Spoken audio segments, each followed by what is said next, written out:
بچا جو تلووں کا ان کے دھول، بنا وہ جنت کا رنگ و روغن، جنہوں نے دولہا کی پائی اترل وہ پھول گلزار نور کے تھے، اور حجاب اٹھنے میں لاکھوں پردے، ہر ایک پردے میں لاکھوں جلوے، عجب گھڑی تھی کہ وصل و فرقت جنم کے بچھڑے گلے ملے تھے۔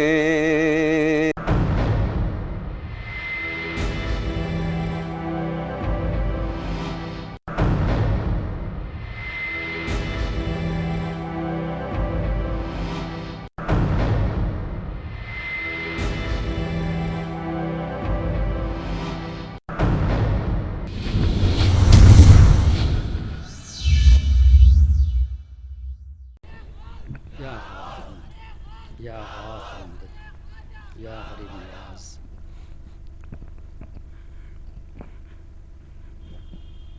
السلام علیکم ورحمۃ اللہ وبرکاتہ۔ الفاتحہ۔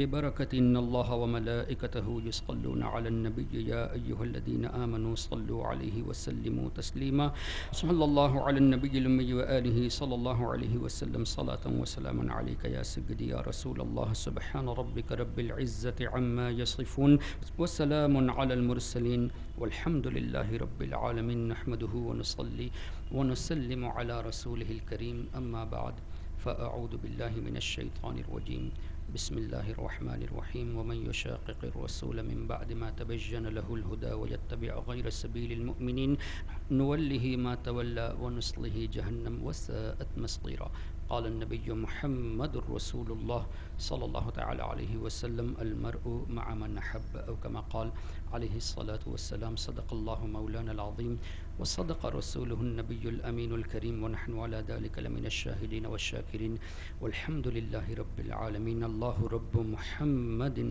صلى عليه وسلم نحن عباد محمد صلى عليه وسلم وعلى ذويه وصحبه أبد الدهور وكرم رب اشرح لي صدري ويسر لي أمري واحلل عقدة من لساني يفقه قولي۔ معزز سادات اعلام، علماء کرام، میرے محترم بزرگوں اور دوستوں، اللہ تبارک و تعالیٰ کا شکر و احسان کہ اللہ تعالیٰ نے مجھے آپ حضرات کے سامنے لب کشائی کا موقع عطا فرمایا۔ میں مشکور ہوں تمامی سادات کرام اور علماء کرام کا، اور بالخصوص منتظمین کا، ان میں بھی بالخصوص جناب محترم شاہد اقبال صاحب اور ان کے ساتھیوں کا، کہ مجھ ناچیز کو دعوت دی اور آپ حضرات کے سامنے کچھ عرض کرنے کا موقع عطا فرمایا۔ اللہ تبارک و تعالی مجھے حق کہنے کی توفیق عطا فرمائے، اور ہم تمام مسلمانوں کو اللہ تعالی حق سن کر حق کو قبول کرنے کی اور اس پر عمل کرنے کی توفیق عطا فرمائے۔ معزز سامعین،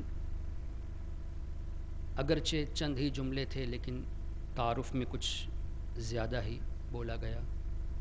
حقیقت یہ ہے کہ میں کوئی عالم علامہ نہیں، ہاں الحمدللہ اس بات کا فخر ہے کہ اللہ نے اعلیٰ حضرت کے غلاموں میں قبول فرما لیا۔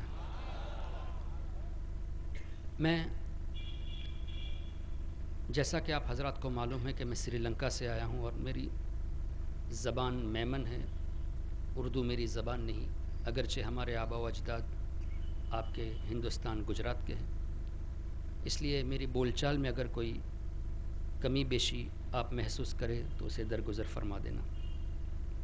عادت کے مطابق کچھ پیش کرنے سے پہلے سرکار غوثیت مآب رضی اللہ تبارک و تعالی عنہ میں استغاثہ کے چند اشعار پیش خدمت ہیں، اور اس کلام کو سیدی تاج الشریعہ حضور مفتی اختر رضا خان دامت برکاتہم العالیہ نے تحریر فرمایا، بہت درد بھرے انداز میں لکھا گیا ہے.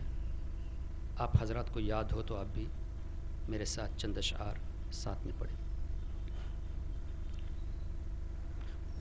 پیروں کے آپ پیر ہیں یا غوث المدد، پیروں کے آپ پیر ہیں یا غوث المدد، اہل صفا کے میر ہیں یا غوث المدد، اہل صفا کے میر ہیں یا غوث المدد، تیرے نظر سے پھیر دو سارے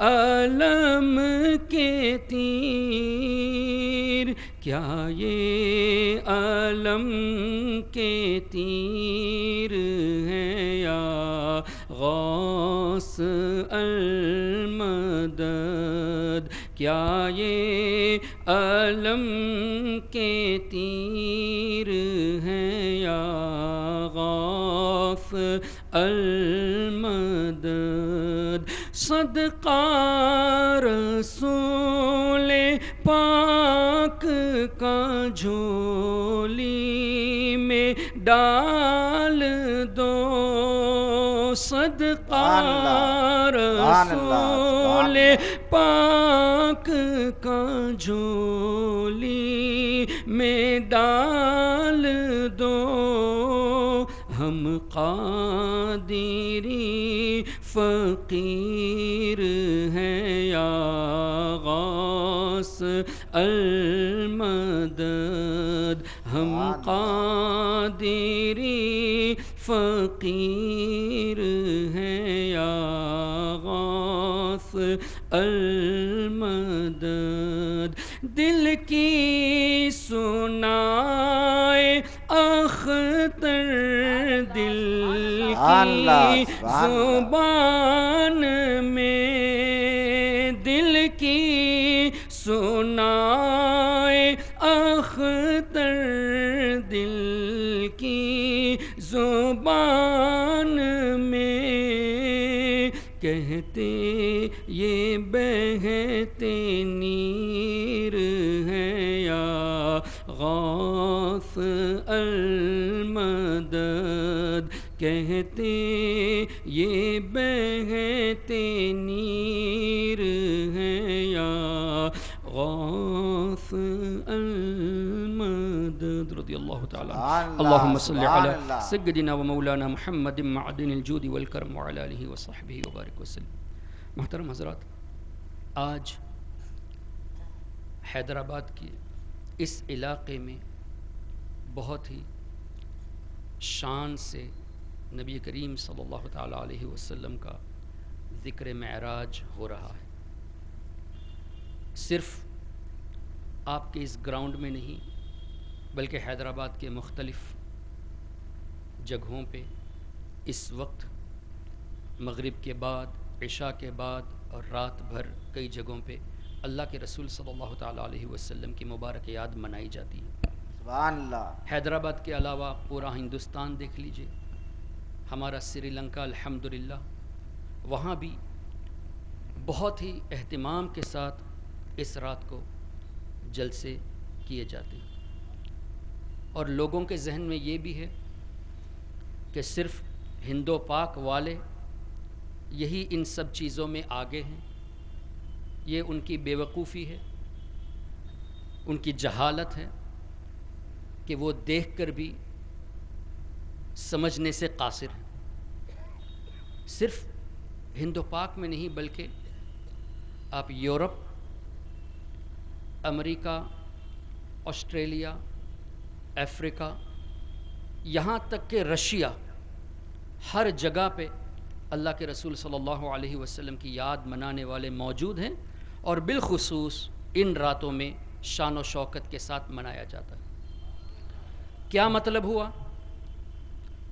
ہر جگہ سنی مسلمان خوشی میں اللہ کے رسول صلی اللہ علیہ وسلم کا تذکرہ کرتا ہے، اور یہ وہ رات ہے کہ جیسا کہ اعلیٰ حضرت امام اہل سنت نے بھی قصیدہ معراجیہ میں فرمایا، بہار ہیں شادیاں مبارک، چمن کو آبادیاں مبارک، ملک فلک اپنی اپنی لے میں یہ گھر آنا دل کا بولتے تھے، وہاں فلک پر یہاں زمین میں رچی تھی شادی مچی تھی دھومیں، ادھر سے انوار ہنستے آتے ادھر سے نفحات اٹھ رہے تھے۔ سبحان اللہ، مختصر یہ کہ صرف انسان نہیں فرشتے بھی خوشیاں مناتے ہیں۔ سبحان اللہ، سبحان اللہ۔ اب ظاہر ہے جہاں فرشتے خوشی منائے وہاں شیطان کو تکلیف ضرور ہوتی ہے، اور فرشتوں کے اقتداء میں سنی مسلمان خوشیاں مناتا ہے تو شیطان کے پیروکاروں کو بھی بہت تکلیف پہنچتی ہے۔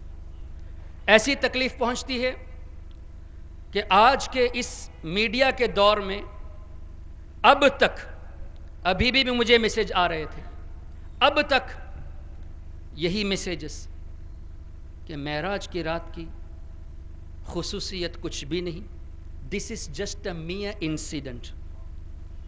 تم لوگوں کے لیے ایک میئر انسیڈنٹ ہوگا، لیکن ہمارے لیے یہ وہ عظیم رات ہے کہ ہمارے آقا صلی اللہ تعالیٰ علیہ وسلم نے اللہ تبارک و تعالیٰ کا اپنے سر کی آنکھوں سے دیدار فرمایا، اور یہ وہ رات ہے کہ اللہ تعالیٰ کے رسول صلی اللہ علیہ وسلم نے اللہ سے ہمیں وہ تحفہ عطا فرمایا جس میں ہماری بھی معراج ہے۔ سبحان اللہ، سبحان اللہ۔ اگر ہم اس رات کو خوشی مناتے ہیں تو ہماری بھی معراج ہے، ہمارے آقا صلی اللہ تعالیٰ علیہ وسلم کی بھی معراج ہے۔ لیکن کچھ لوگوں کو بہت تکلیف ہوتی ہے، یہ بدعت،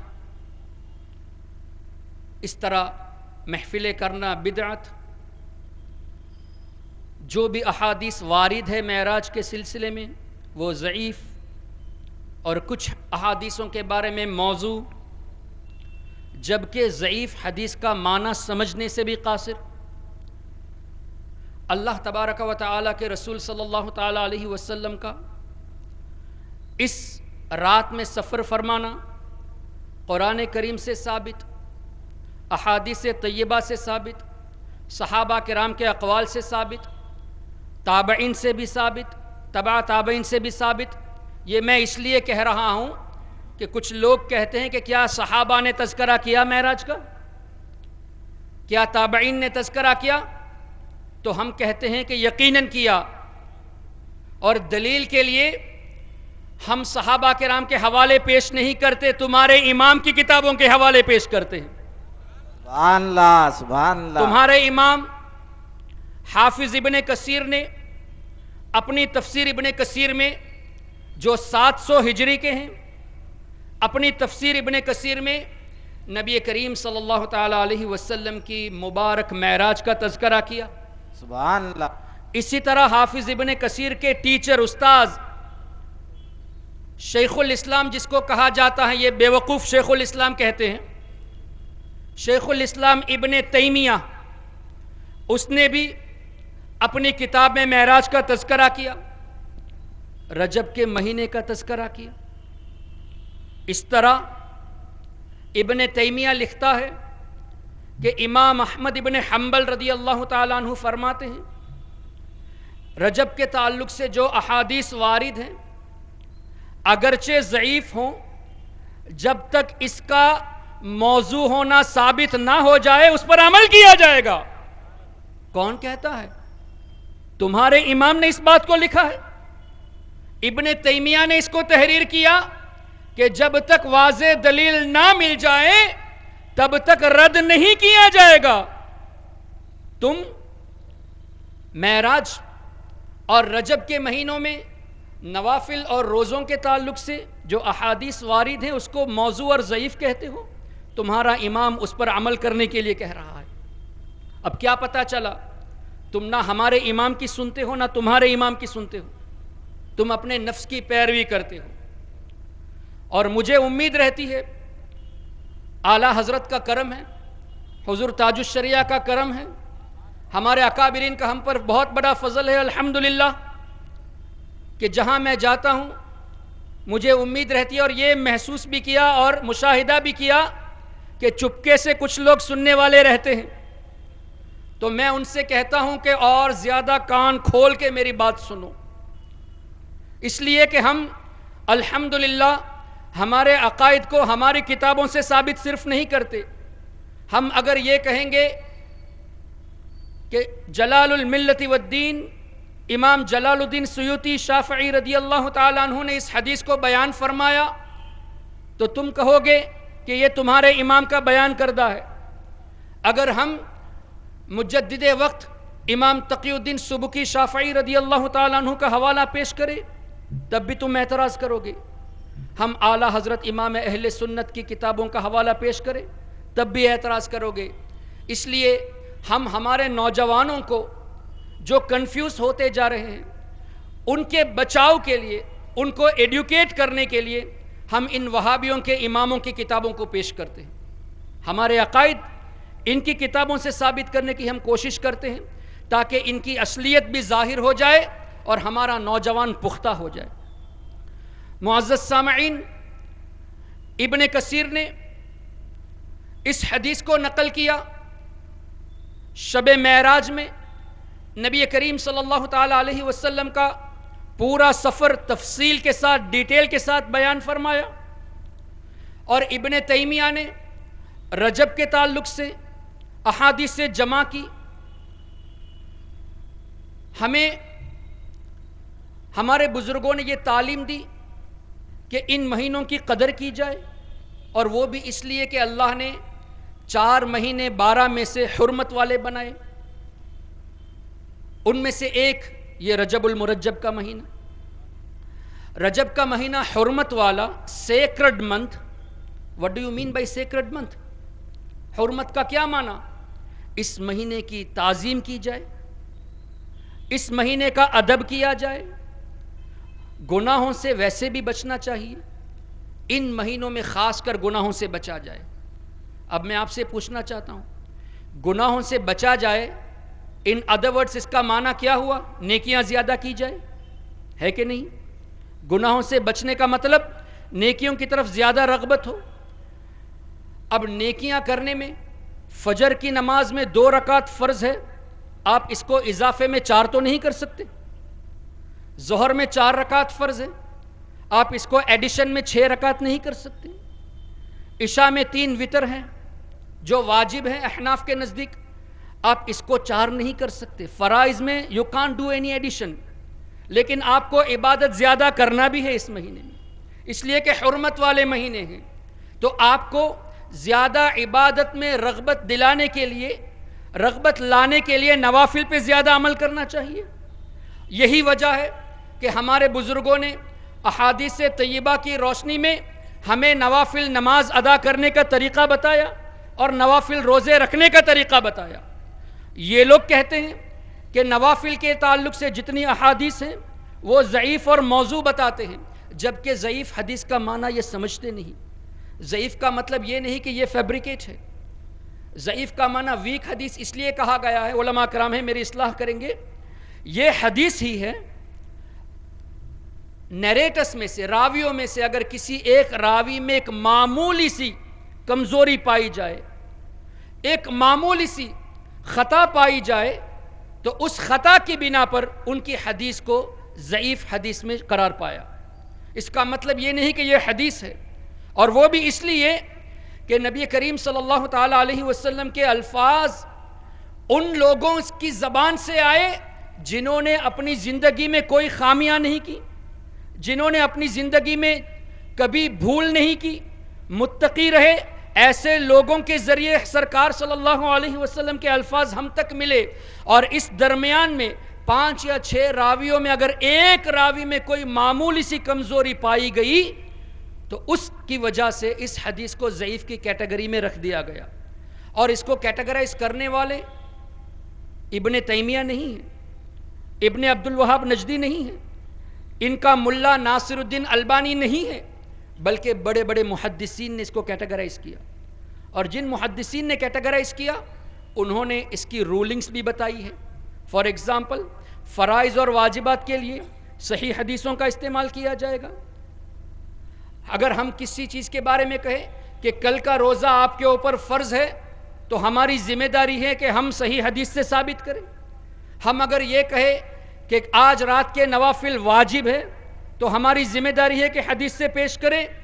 اگر ہم نے یہ کہا کہ یہ مستحبات ہیں، نوافل ہیں، کرنا اچھا ہے، تو اس کے لیے صحیح حدیث پیش کرنے کی ضرورت نہیں، بلکہ ضعیف حدیث سے بھی اس کے لیے ایکسیپٹڈ ہے، اس لیے کہ فضائل میں ضعیف احادیث ایکسیپٹڈ ہے کہہ کے ہم نہیں کہتے۔ جن محدثین نے کیٹیگرائز کیا انہوں نے اس کو بتایا۔